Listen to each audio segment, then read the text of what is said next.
Welcome to Albion TV presents the AO Daily Show, your source of real news in an unreal world, keeping you up to date on the latest news, events, and the great community of Albion Online. Today is Thursday, the 19th of September, and I'm your host, Shozen, and with me today is my co-host, Bogul. How are you doing today, Bogul? Are you ready? Yes, sir. Good morning. How are you? I'm doing well. I'm excited because we just got to see the new dev chat, which is more information that we've already known, but it's going to be interesting. I'm really looking forward to watching that again with everybody today. But we have some other official news on the docket today. As today, the auctions week are the week is ending, isn't it, Bogle? Yes, this Sunday Yeah. you can bid your last time in case you are into the Royal City or the Carleon City plot business. It's a reminder that you should go bid and not forget. Yeah, and the other PSA we have today is that yesterday the Percival patch 5 was released. Mm-hmm. The mid-season patch, as it's called. You can find the link to that in Twitch chat. Bloop. And then we recommend you watch yesterday's AO Daily Show because we talked about it, went through all of The the whole thing. patch notes yesterday. Yes, yes, yes. Right. We going forward, starting soon, probably this week. Well, on Monday is the idea. We'll be pulling those two clips from the week. We're hoping that you guys will go through the shows, watch them as you will, find a few clips, then submit them to us. We've already gotten a few submissions. I've gotten 3, but we're gonna pick the best 2 submissions each week and show them to you guys on Monday, as well as put them up on YouTube for everyone. So everybody who does that, who we pick, will get 750 gold, right, Bogle? Is that what's going on? Yes, a clip of the AO Daily Show, that is. Yeah. Oh, yeah. That's the clip that we need of this show. Or Yes, yes. well, I guess the other shows could work too, as long as they're of AOTV. I don't think we would mind, would we? If you Right, yes, yes. picked one Both is fine. of Lupac celebrating the birth of his new child. Yeah, we could. That'd be fine. Both are good. Yes, yes, yes. Yeah, that is the official news plugs we had. We don't want to spend too much time on yesterday's news and the news of the previous week because we have such a big, important thing that was dropped on us today. So, do you want to introduce that, Chosen, and then I guess we just watch it together? Yeah, today Robin Henkes dropped another lesson in German Sign Language, and we're gonna go through some of the more difficult words in this project, and we'll learn how to use them. Chosen. No, what is it on? No, a dev talk was released Oh, that chronicles the future of Albion, the new map, the upcoming changes for Queen, the new update. A ton of stuff is in that video. It's a 17-minute video. Yeah, it's the longest dev talk. Wow, it's the most we've had. Like, it's the longest one we've had, I think, pretty much, right? Like, have we had one that was 17 and a half minutes long yet? I don't think so. No, I don't think so either. But there's a lot of stuff that was covered in it. We'll get to it right now, I guess, and we'll talk about it afterwards. So, guys, sit back, relax, and learn a little bit of German Sign Language.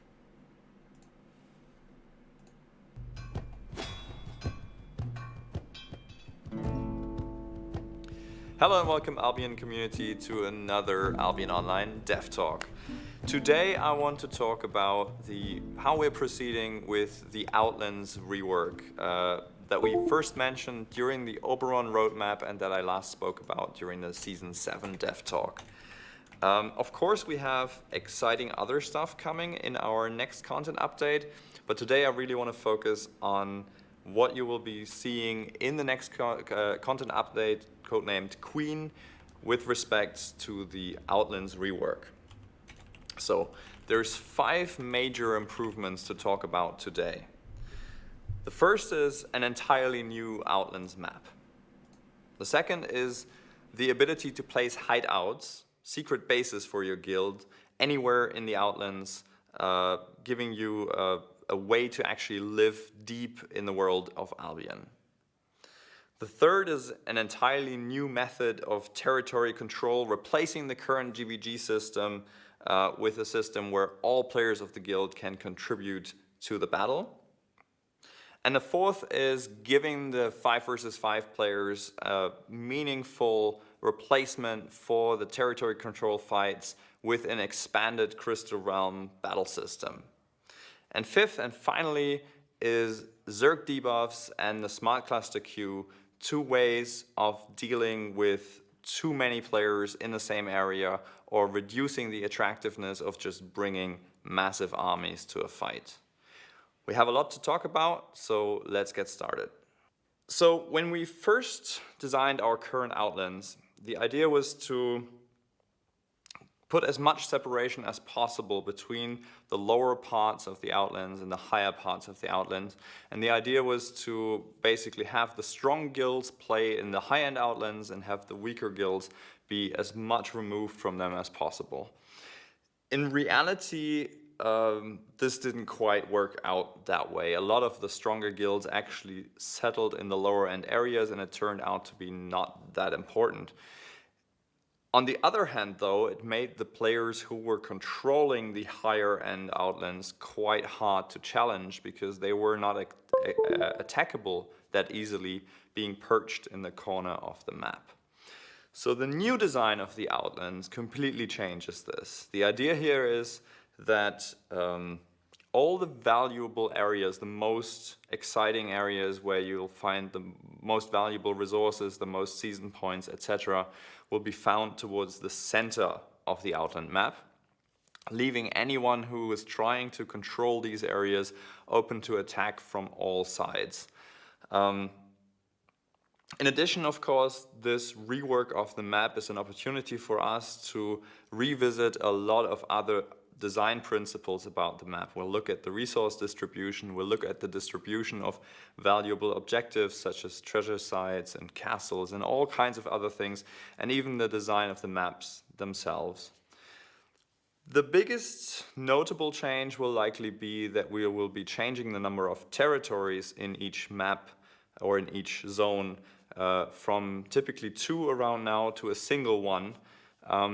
But we'll cover that when we talk about the open world GVG attack or territory attacks. There's another thing that's coming with this new Outland map, and that is the collapse of the Caerleon portal. Basically, in the new map design, we didn't want to have Caerleon in such a particularly exposed or special position.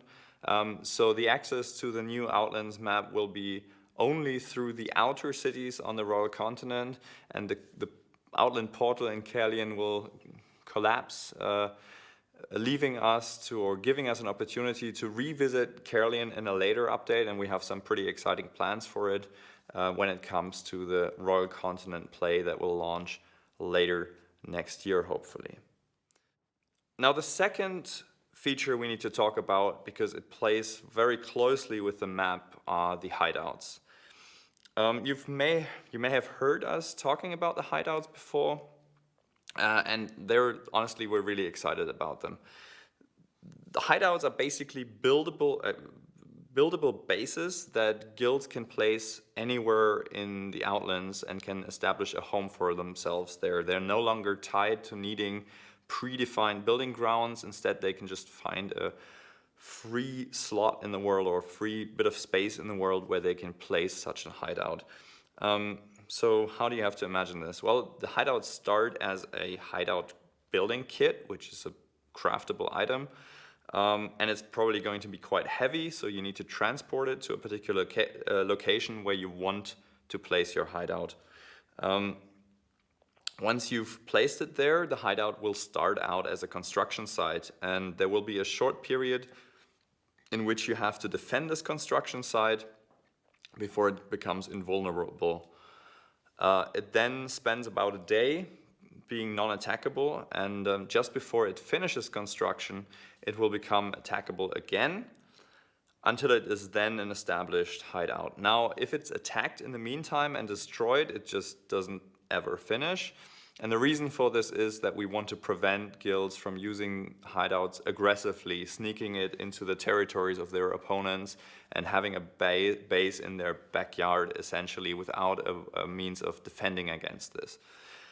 But if you do manage to survive these 2 attack periods, you have an established hideout. The established hideout can then be entered, allowing you to basically enter an instanced underground area where your guild can build up things like crafting stations. They will have a bank, a guild marketplace, farm spaces, and this whole place is upgradable. So it starts as a pretty small hideout, really, and it becomes a pretty epic base. We're really excited about what the hideouts are going to bring to Albion, because we think it will bring a completely new playstyle, not only for the guilds, but it also offers sandbox opportunities, like the ability to open these up to the public through the access rights system, and basically running a public trading post with public crafting stations and a public marketplace. We can't wait to see what you guys do with it. The next change is most likely the most controversial. And it's one that we've been thinking about for a very long time now. Together with the hideouts, we're removing the current system of territory control, the 5 versus 5 GVG battles. Instead, we're replacing them with a new method for territory control, which allows all players in the guild to contribute to their guild's success by participating in a territory fight. And here's how that will work. Basically, at any point during the day, you can ride to any of your opponent's territories and kill the territory guards, which will still be there. Once you've killed them, you can go to the territory tower and basically challenge the control of this tower. You can lay a claim to this tower. And this will schedule a battle for the next day during prime time. The next day then, during prime time, you can return and you can then channel the tower to actually complete your claim and take control of the territory. And the defender can prevent this by actually channeling the tower themselves to remove your claim. So essentially it's a open world battle on who can lay claim to the tower on the evening after a challenge. And the exciting thing here is that as many guilds as want to do this can lay a claim at the same time. So you can actually have 3-way or multiple-way battles over the control of a territory tower. This change, like I said, we've thought about it for a really long time. It does a few things for us. It finally allows players in a guild to really contribute to the action of owning a territory, to be a member of the group that is involved in defending and attacking territories, one of the main things for the larger guilds of Albion Online. It also takes the game of territory control out of the few players' hands who, many of them have actually been seeking 5 versus 5 battle action out of the interest of fighting fights rather than out of the interest of actually controlling territories. And for the players who are more interested in exciting 5 versus 5 fights, we think we have a much better solution with the next feature that we're going to talk about, and that's the expanded Crystal Realm battles. So the expanded Crystal Realm battles will allow players to sign up for Crystal Realm fights even if their guild does not own a territory. Instead, players who want to participate in the Crystal Realm system will need a token, a Crystal Realm token, to participate in fights. At different times during the day, the week and the month, battles will be scheduled at different levels, and to join one of these fights you need an appropriate matching Crystal Realm token. So basically, to sign up for one of these fights, you collect a group of 5 people who all have a token matching the battle that you want to sign up for. And once you successfully signed up for the fight, you get thrown into a Crystal Realm fight against other people with the same token level. the same way that crystal fights happen right now. They're full loot fights, you get to keep your opponent's gear, you get an additional reward for winning the battle. And in this case, if you win a fight, your token gets upgraded to the next level, while your opponent's token is destroyed if they lose. Now, the exciting thing about the Crystal Realm battle system is that it allows players who don't have a strong guild to still participate in exciting 5 versus 5 high-risk fights. But it also has a component where your high-end GVG players can contribute to your guild's success, and they can do so through a special sign-up process. There's 2 ways to actually join a Crystal Realm fight. One way is to sign up through a Crystal Mage in a city or in an upgraded hideout. But the advanced way is to sign up through basically the territory tower, and use the power of the territory crystal to enter the Crystal Realm. Because in this case, if you use that way, if you win a fight, you actually upgrade the power of the territory crystal, and this has a number of beneficial effects for your guild. The first effect is that it adds a general gathering buff for all gatherers of your guild, an increased yield while gathering around the crystal or the territory tower. The second is that it actually increases the enchantment rate of resources in the area surrounding the territory tower.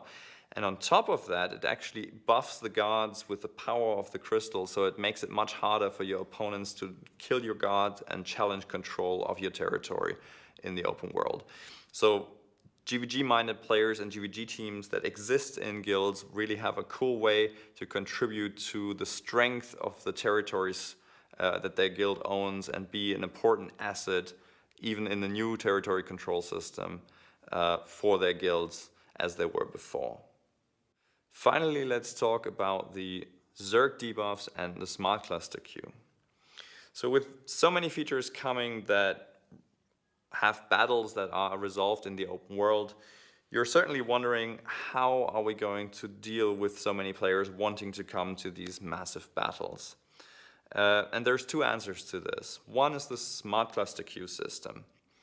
That system is basically a system that is meant to prevent a zone from being blocked by one group of players bringing a large amount of people and stopping other people from joining the zone. What the smart cluster queue system does is it analyzes for each side how many players are trying to enter the zone, and then calculates based on the gear of the players and their status, how much they're contributing to the value of the army that's trying to enter the zone, and then it assigns slots to each army. And this will be the amount of players that you can actually get into the overcrowded zone that you're trying to get into. And of course, that means some players will have to be removed to make space for them. So some players actually get moved to the exits and basically ejected from the zone where they weren't the most contributing fighters. But now this opens up the opportunity for secondary battles to occur in the neighboring cluster, and you're able to basically attack your enemy's reinforcements in the open world.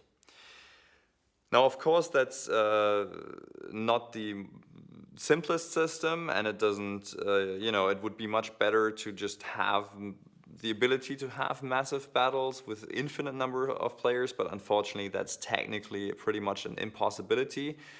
So we want to prevent the situation from happening too often, so there is a second thing we're doing, and that's the Zerg debuff. The Zerg debuff basically adds an inefficiency to bringing too many people. Whenever you have more than 25 players in the Outlands who are allied to each other in a zone, the Zerg debuff system will add a slight inefficiency, a slight reduction in your damage to all of these players. And the more players you have that are allied to each other, the bigger the debuff will be for these players. So basically guilds will have to start thinking about what is the optimal size of their army to bring based on their skills, their abilities, the strength of their players, they're just bringing more players is no longer the simple answer. And that should help us prevent a situation where clusters are getting to the point where they need to be resolved too frequently. Now, there's a lot more to explain about these features in detail, and this is why we'll dedicate a video probably to each of them, where we explain them in detail at some point.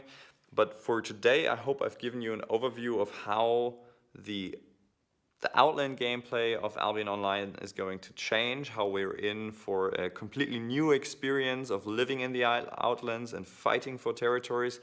When the Queen update hits, which is still a while off, we'll keep you updated as we progress, and as I said, we'll be covering the rest in more videos. But for now, I hope you're really excited about these new opportunities for massive PvP coming to Albion and new opportunities for epic 5 vs 5 fights and the abilities to live in the Outlands finally, no matter what size guild you actually have. Stay tuned for more. Thank you for listening, and goodbye.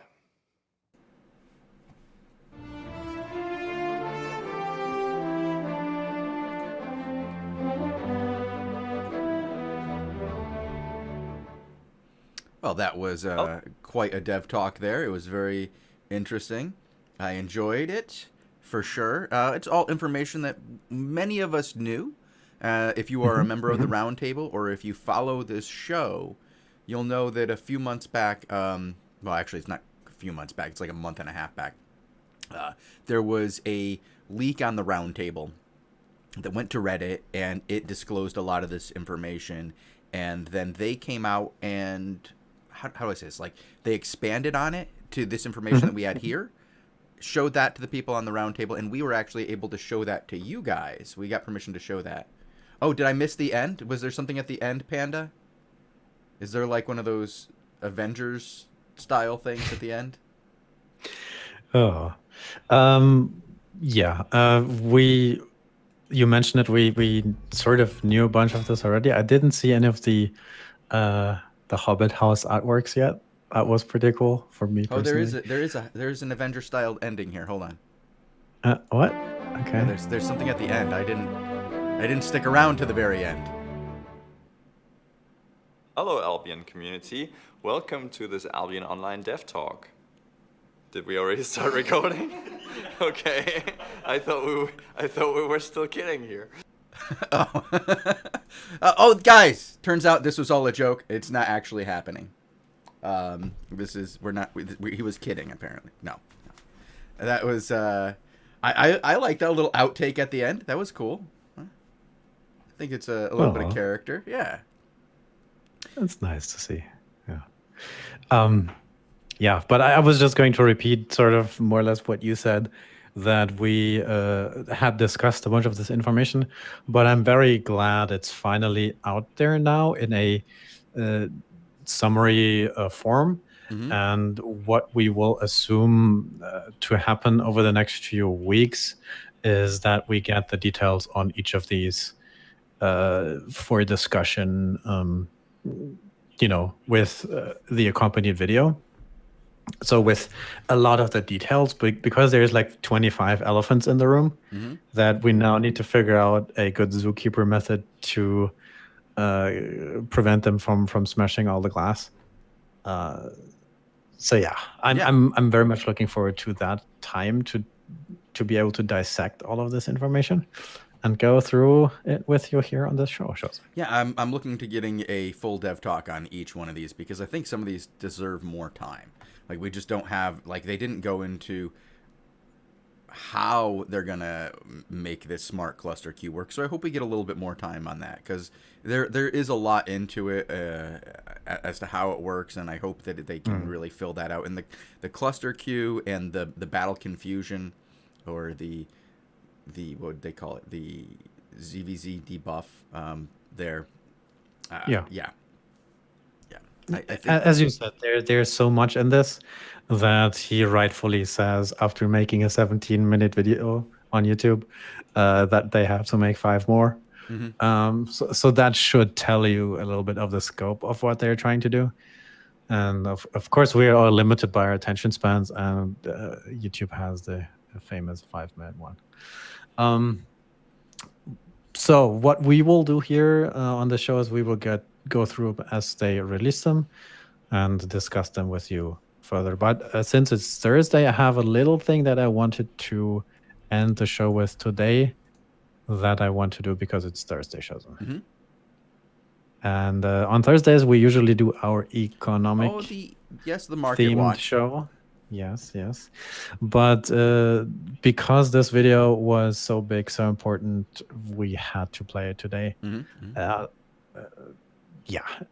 But I know a few people in chat are curious about my little toolmaker project and the gold update that we have.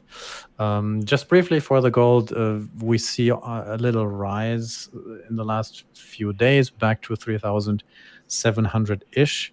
We saw a little dip, even down to 3,500, but now it's climbing again, and it went to pre-gold sale levels again. Yeah. So we will keep following this and keep you updated. And that brings the premium for 1 month back to 9 million point once, and for 12 months to 69.3 million silver.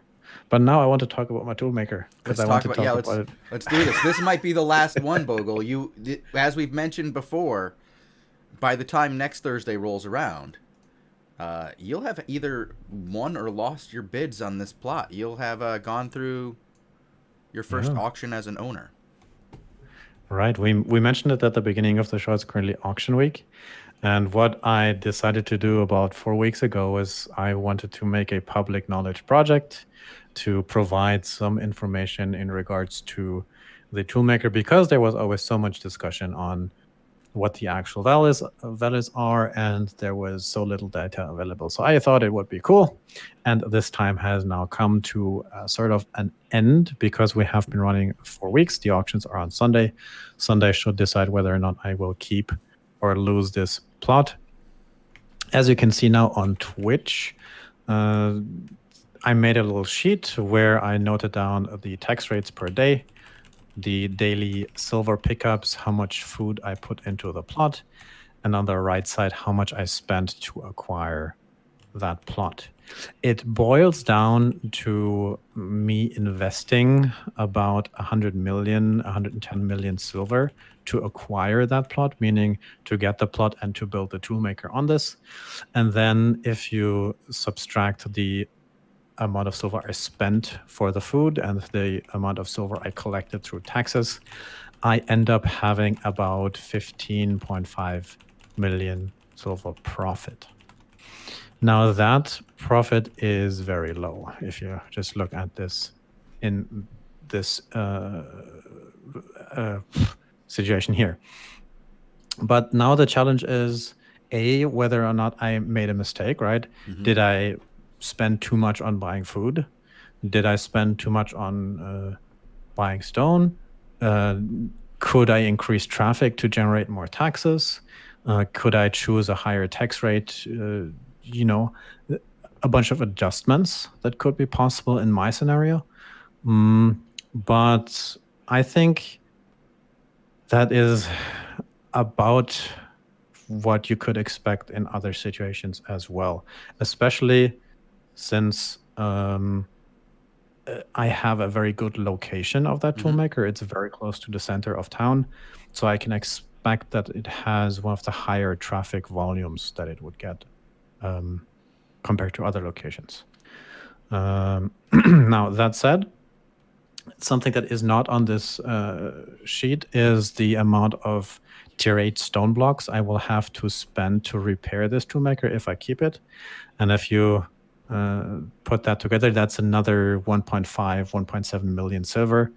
So in the end, if I take out all the costs for this, I made about 14 million profit over the course of the last 28 days. And it cost you how much to buy it? To buy the plot 90, to build the toolmaker 21. I would get some money back if I demolish the toolmaker, but that would still not cover the initial investment to acquire the plot. But this isn't the whole story, is it, Bogul? Because we've talked about this, and we've acknowledged that just running a plot right now is not going to make you profit after the cost of defense. But there are ways to make it profitable, and you've been working that over time with your small army of alts. Isn't that correct? Well, now we are in the situation where I need to decide how much I want to defend my plot in the auctions for, right? Because in about a few days, people have to bid, and I need to figure out, okay, how much do I want to defend this business for? And if you were to look at these numbers, I would have to choose a amount to defend my plot that is below 14 million silver, because otherwise I wouldn't make any profit, right? That's the theoretical idea. Now, that value, let's assume I would defend for 10 million silver, so I have 4 million silver profit. That would, in the end, get me a defense value of 20 million. And if you then look at the current market of plots and previous bids in Carleon, defending a plot for 20 million silver in Carleon is very likely not going to make you keep your plot in that time. No. But there are ways to make this profitable. You've been doing that. You've told me you've made a good bit of profit, but that it requires you to actually work your business, not just watch your business. Like, and I think that's where there's changes, because I'm watching chat now, and they're like, you shouldn't have to do this. Well, a small business owner doesn't just do their bills and pay their rent and turn on the sign in the morning. They actually have to go to work every day too. And in order to make your small business profitable, you have to I'm just distracted. You have to actually work your business. You have to show up and find a way to get it to work. And either it's a situation where you get a guild to do it with you, and we talked about it, like around 5 guys would make you profitable, or you need to have the alts yourself. It's not as easy as it once was, and as Frank Sinatra will have said, this has always been the point. You've always had to do this. You couldn't make money just by doing it by owning the shop. Now, others during the time of the cartel and other people who've had other ways to leverage their pricing have been able to make profits without working their shop. But I don't think that having to work your shop is necessarily wrong. Like, it gives you an advantage. You've talked about how much of an advantage this is once you own this shop.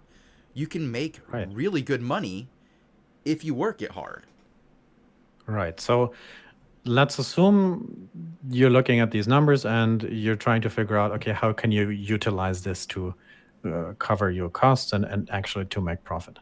And I mean, you basically use the things the shops are designed for, right? To be able to craft things. That sounds very simple, very stupid, but that's basically it. This is a toolmaker shop in Carleon, and I am using bags. And I did a little example using crafting tier 6 bags and putting that up together. And I put some numbers there for a amount that I would defend my plot for.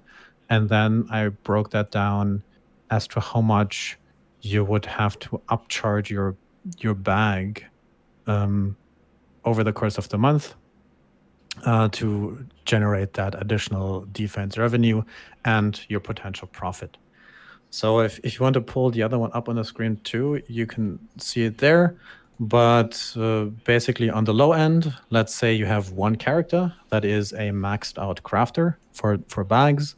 That maxed out crafter can produce about 60 tier 6 bags a day.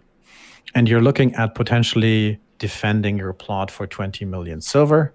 That would mean over 28 days of production, you make, your 60 bags daily, and then you look at the 20 million and you divide that, and that would come down to about 11,400 silver. That is just the additional amount of money you would have to charge to be able to defend your plot over the course of the month if you do one character.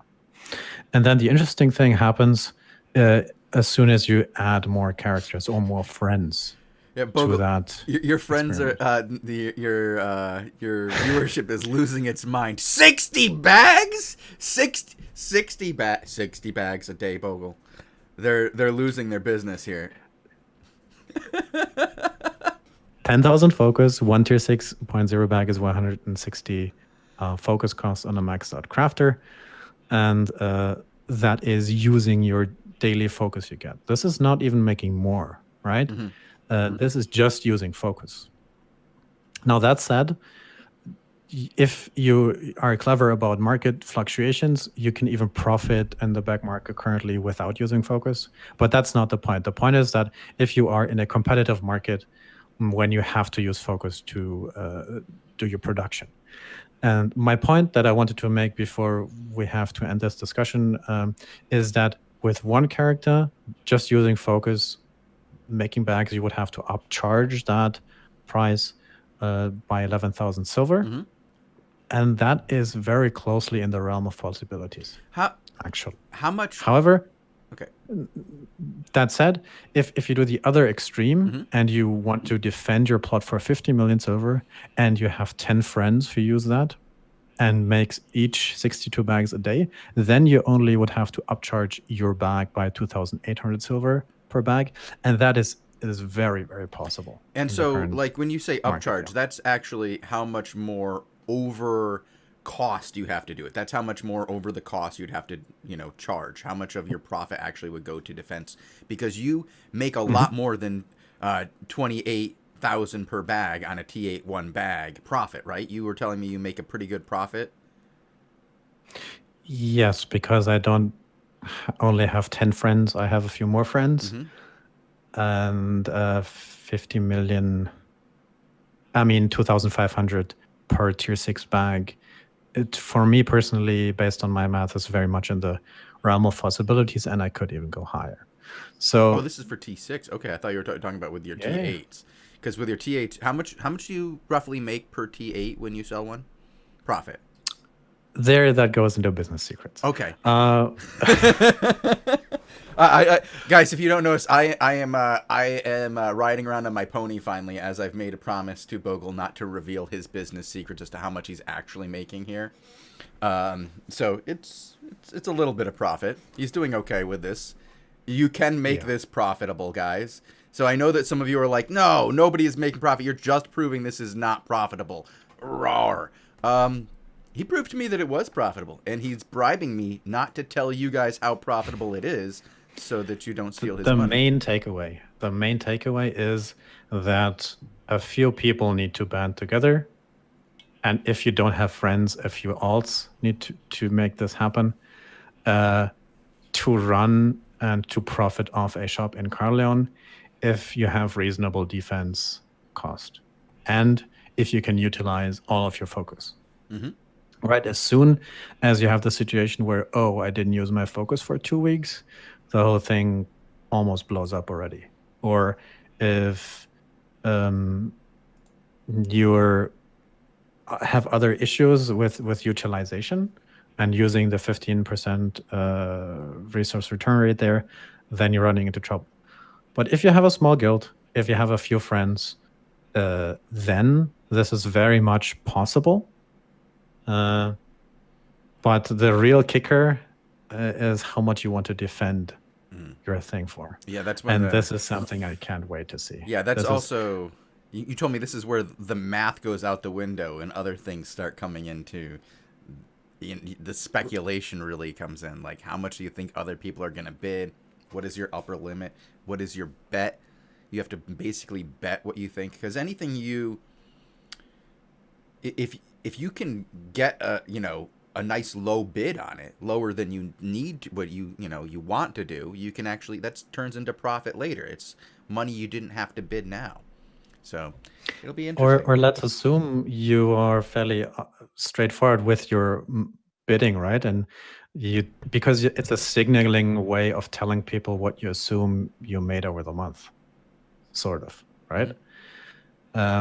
Because assuming I bid 10 million to defend this, everybody knows, based on his defense, he must have made this and this much money. And on Monday or on Tuesday, when people look at the bids, or on Monday, they will see how much money people made if you take this like 15 steps further. And then it gets really So interesting. you're going to But be heading around that's to all those plots on Monday, aren't you? You're going to just be looking at everyone with Probably. your notebook and your spreadsheet going. This guy has some spreadsheets, let me tell you. I don't think I've ever seen anybody who can spread the sheets as well as this man can. Impressive. Yeah. All right, but Yeah, go ahead. That's the little project that we had for this month. The Bogul Toolmaker project is officially concluded here as of. I will maybe give you an update of the post-auction fallout next Thursday, but for public data and for public number tracking, that is it. If you have any further questions or like to correct me on my math, I'd love to engage in any sort of discussion there. Please get in touch. I'd love to discuss the numbers with you. And then we will have to find a new project maybe in 2 weeks. Maybe I get a different. Maybe we'll figure out what the mage tower can make, and I'll get in on this and start crafting my curse staves. We will see. Yeah, I don't know what will happen. All right, but we are going to hop off for just a moment. I'm going to be turning off the stream for just a moment, and then we will come back with the AO Daily Show Overtime segment, as well as live GVGs with Lupac for AO Live. I'm sure he's going to want to talk about this new dev talk, as well as a few other things. It's been an exciting week for Lupac. Yeah, we've had the chance to talk to him yesterday, but today we have more GVGs, more crystals to cover, more raffles to give away. Yeah. So. All right. Well, we will be back in a moment. Thank you guys for tuning in. And actually, before I do that, I'm going to hit this button a few times. Let's hit this up. Let's see who got these. This is for the boys who showed up today. 7 Puppies, 1 Dream, and Sea Monster 3000. As well as, who was our winner from before? Guy Borg. Yeah, so we have a bunch of good winners. Thank you guys for tuning in. Thank you for watching the show. You can watch us Monday through Friday right here on AOTV at twitch.tv/Albion Online or on soundcloud.com/AOTV or Albion TV, sorry, and YouTube/Albion TV. All right. Thank you guys, and I hope to see you guys in a couple of minutes.